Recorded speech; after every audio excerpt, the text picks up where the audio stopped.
ಶ್ರೀ ಗಣಪತಿ ಶಾರದಾ ಗುರುಭ್ಯೋ ನಮಃ. ಯತ್ರ ಯೋಗೇಶ್ವರ ಕೃಷ್ಣೋ ಯತ್ರ ಪಾರ್ಥೋ ಧನುರ್ಧರಃ ತತ್ರ ಶ್ರೀ ವಿಜಯ ಭೂತಿರ್ಧ್ರುವ ನೀತಿರ್ಮತಿರ್ಮಮ. ಶ್ರೋತೃಗಳಿಗೆ ಶ್ರೀ ಅಳಸಿಂಗರಾಚಾರ್ಯ ವಿರಚಿತ ಶ್ರೀ ವ್ಯಾಸ ಮಹರ್ಷಿ ಪ್ರಣೀತ ಶ್ರೀಮನ್ ಮಹಾಭಾರತದ ಶಾಂತಿ ಪರ್ವದಲ್ಲಿ ಹಿಂದಿನ ಅಧ್ಯಾಯಗಳಿಂದ ಮುಂದುವರೆದ ಉಂಚವೃತ್ಯುಪಾಖ್ಯಾನವು ಎಂಬ 372ನೆಯ ಅಧ್ಯಾಯಕ್ಕೆ ಸ್ವಾಗತ. ಬ್ರಾಹ್ಮಣನೊಬ್ಬನು ನಾಗರಾಜನಲ್ಲಿ ಆತ್ಮವಿದ್ಯೆಯನ್ನು ತಿಳಿಯಬೇಕೆಂಬ ಆಶಯದಿಂದ ಆತನ ಮನೆಗೆ ಬಂದು 15 ದಿನಗಳಿಂದ ಕಾದಿರುವನು. ಅದನ್ನು ತನ್ನ ಪತ್ನಿಯಿಂದ ತಿಳಿದಂತಹ ನಾಗರಾಜನು ಆತನ ಬಳಿಗೆ ಬಂದು ಕಾರ್ಯವೇನೆಂದು ಪ್ರಶ್ನಿಸಿದಾಗ ಆ ಬ್ರಾಹ್ಮಣನು ನಾಗರಾಜನಲ್ಲಿ ತಾನು ಬಂದ ವಿಷಯವನ್ನು ಹೇಳಿ ಮುಂದೆ ಪ್ರಶ್ನಿಸುತ್ತಿರುವನು. ಓ ಸರ್ಪರಾಜ, ನೀನು ಸೂರ್ಯನ ಏಕಚಕ್ರ ರಥವನ್ನು ಎಳೆಯುವುದಕ್ಕಾಗಿ ಅಷ್ಟು ದೂರಕ್ಕೆ ಹೋಗಿ ಬರುವೆಯಲ್ಲವೇ? ಹೋಗುವ ದಾರಿಯಲ್ಲಿ ಏನಾದರೂ ಆಶ್ಚರ್ಯ ವಿಷಯವನ್ನು ನೋಡಿದ್ದರೆ ಅದನ್ನು ನನಗೆ ತಿಳಿಸಬೇಕು ಎಂದನು. ಅದಕ್ಕೆ ನಾಗರಾಜನು, ಬ್ರಾಹ್ಮಣೋತ್ತಮ, ಭಗವಂತನಾದ ಆ ಸೂರ್ಯನೇ ಎಲ್ಲ ಆಶ್ಚರ್ಯಗಳಿಗೂ ಆಧಾರವೆನಿಸಿರುವನು. 3 ಲೋಕದ ಎಲ್ಲ ಭೂತಗಳು ಆ ಸೂರ್ಯನಿಂದಲೇ ಪ್ರವರ್ತಿಸುವವು. ಪಕ್ಷಿಗಳು ಮರದ ಕೊಂಬೆಗಳನ್ನು ಆಶ್ರಯಿಸಿದಂತೆ ಅವನ ಅಂದರೆ ಸೂರ್ಯನ ಸಾವಿರಾರು ಕಿರಣ ಶಾಖೆಗಳನ್ನೇ ತಪಸ್ಸಿದ್ಧರಾದ ಮುನಿಗಳು ದೇವತೆಗಳು ಆಶ್ರಯಿಸಿರುವರು. ಸದಾ ಸಂಚರಿಸುತ್ತಿರುವ ಮಹಾವಾಯುವು ಸೂರ್ಯನಿಂದಲೇ ಹೊರಟು ಅವನ ಕಿರಣಗಳನ್ನೇ ಆಶ್ರಯಿಸಿ ಆಕಾಶದಲ್ಲೆಲ್ಲ ವಿಜೃಂಭಿಸುತ್ತಿರುವವು ಎಂದ ಮೇಲೆ ಇದಕ್ಕಿಂತಲೂ ಆಶ್ಚರ್ಯವೇನಿದೆ? ಸೂರ್ಯನೇ ಪ್ರಜಾಹಿತವನ್ನು ಉದ್ದೇಶಿಸಿ ಆ ವಾಯುವನ್ನು ಹಲವು ಭಾಗಗಳಾಗಿ ಮಾಡಿ ಅದರ ಸಹಾಯದಿಂದ ಮಳೆಗಾಲದಲ್ಲಿ ಮಳೆಯನ್ನು ಉಂಟು ಮಾಡುವನು. ಇದಕ್ಕೆ ಮೇಲೆ ಇನ್ನೇನು ಆಶ್ಚರ್ಯವೂ ಬೇಕು? ಪರಮಾತ್ಮನು ಆ ಸೂರ್ಯಮಂಡಲ ಮಧ್ಯಗತನಾಗಿ ಅದ್ಭುತ ಕಾಂತಿಯಿಂದ ಬೆಳಗುತ್ತಾ ಲೋಕಸಾಕ್ಷಿಯಾಗಿ ನೆಲೆಸಿರುವನೆಂದ ಮೇಲೆ ಇದಕ್ಕಿಂತಲೂ ಇನ್ನೇನು ಆಶ್ಚರ್ಯವೂ ಬೇಕು? ಸೂರ್ಯನಿಂದ ಹೊರಡುವ ಶುಕ್ರವೆಂಬ ಕರಿಯ ಕಿರಣವೊಂದೇ ಆಕಾಶದಲ್ಲಿ ಮೇಘರೂಪವಾಗಿ ಸೇರಿ ವರ್ಷಾ ಕಾಲದಲ್ಲಿ ಮಳೆಯನ್ನು ಸುರಿಸುವುದು. ಇದಕ್ಕಿಂತಲೂ ಇನ್ನೇನು ಆಶ್ಚರ್ಯವುಂಟು?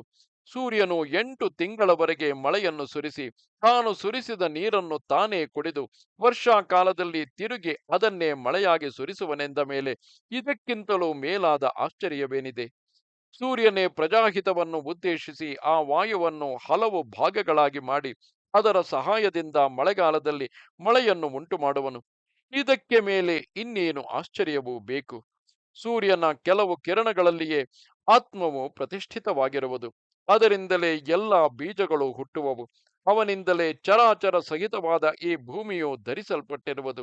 ಅನಾದಿ ನಿಧನನು, ಶಾಶ್ವತನು, ಪುರುಷೋತ್ತಮನು ಆದ ದೇವನು ಸೂರ್ಯಮಂಡಲದಲ್ಲಿಯೇ ಇರುವನೆಂದ ಮೇಲೆ ಅದಕ್ಕಿಂತಲೂ ಆಶ್ಚರ್ಯವೇನಿದೆ? ಇನ್ನೊಂದು ವಿಷಯವನ್ನು ತಿಳಿಸುವೆನು ಕೇಳು. ಅದು ಆಶ್ಚರ್ಯಗಳೊಳಗೆಲ್ಲ ಆಶ್ಚರ್ಯವಾದುದು. ನಾನು ಸೂರ್ಯನ ಸಮೀಪದಲ್ಲಿದ್ದಾಗ ಅದನ್ನು ಅವನಲ್ಲಿಯೇ ಕಂಡೆನು. ಹಿಂದೊಮ್ಮೆ ಮಧ್ಯಾಹ್ನ ಸಮಯದಲ್ಲಿ ಸೂರ್ಯನು ತೀವ್ರವಾಗಿ ತಪಿಸುತ್ತಿದ್ದಾಗ ಆ ಸೂರ್ಯಮಂಡಲದ ಕಡೆಗೆ ಬೇರೊಂದು ತೇಜಸ್ಸು ಬರುತ್ತಿರುವಂತೆ ಕಾಣಿಸಿತು. ಅದಾದರೂ ತನ್ನ ಪ್ರಭೆಯಿಂದ ಲೋಕವನ್ನೆಲ್ಲ ಬೆಳಗುತ್ತಾ ಪ್ರತಿ ಸೂರ್ಯನಂತೆ ಜಾಜ್ವಲ್ಯಮಾನವಾಗಿರುವುದು. ಅದು ಬರುವಾಗ ತನ್ನ ತೇಜಸ್ಸಿನಿಂದ ಆಕಾಶವನ್ನೇ ಸೀಳಿಕೊಂಡು ಬರುವಂತಿರುವುದು. ಆಹುತಿಯಿಂದ ಜ್ವಲಿಸುವ ಯಜ್ಞಾಗ್ನಿಯಂತೆ ಕಾಂತಿಯಿಂದ ಬೆಳಗುವುದು. ಹೀಗೆಂದು ನಿರ್ದೇಶಿಸಲಾಗದ ಅದ್ಭುತ ರೂಪದಿಂದ ಎರಡನೆಯ ಸೂರ್ಯನಂತೆ ಕಾಣುತ್ತಿರುವುದು.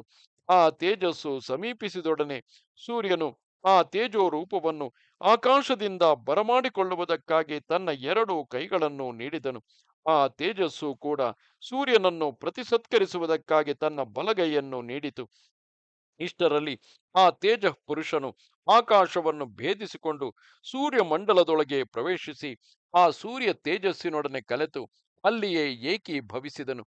ಹೀಗೆ ಆ 2 ತೇಜಸ್ಸುಗಳು ಒಂದಾಗಿ ಐಕ್ಯ ಹೊಂದಿದ ಮೇಲೆ ನನಗೆ ಅವರಿಬ್ಬರಲ್ಲಿ ವ್ಯಕ್ತಿ ಭೇದವೇ ತಿಳಿಯದಂತಾಗಿ ನನ್ನ ಮನಸ್ಸಿಗೆ ಸಂದೇಹವು ಹುಟ್ಟಿತು. ಆಗ ನಮಗೆ ರಥವನ್ನು ಎಳೆಯಬೇಕಾದ ಸೂರ್ಯನಾವನೋ ಆಗಂತುಕವಾದ ಆ ಅಪೂರ್ವ ತೇಜಸ್ಸಾವುದೋ ಎಂಬುದು ನನಗೆ ತಿಳಿಯಲಿಲ್ಲ. ಈ ಸಂದೇಹದ ಮೇಲೆ ನಾವು ಪ್ರಭುವಾದ ಸೂರ್ಯನನ್ನು ನೋಡಿ, ಪ್ರಭು, ಆಕಾಶವನ್ನೆಲ್ಲ ವ್ಯಾಪಿಸಿದ ಎರಡನೆಯ ಸೂರ್ಯನಂತೆ ಬಂದು ನಿನ್ನಲ್ಲಿ ಏಕೀಭವಿಸಿದ ಆ ಅದ್ಭುತ ತೇಜಸ್ಸು ಯಾವುದು ಎಂದು ಕೇಳಿದೆನು. ಇದು 372ನೆಯ ಅಧ್ಯಾಯವು. ನಮಸ್ತೆ ಶಾರದೆ ದೇವಿ, ಕಾಶ್ಮೀರ ಪುರವಾಸಿನಿ, ತ್ವಾಮಹಂ ಪ್ರಾರ್ಥಯೇ ನಿತ್ಯಂ, ವಿದ್ಯಾದಾನಂಚ ದೇಹಿಮೆ. ನಮಸ್ಕಾರ.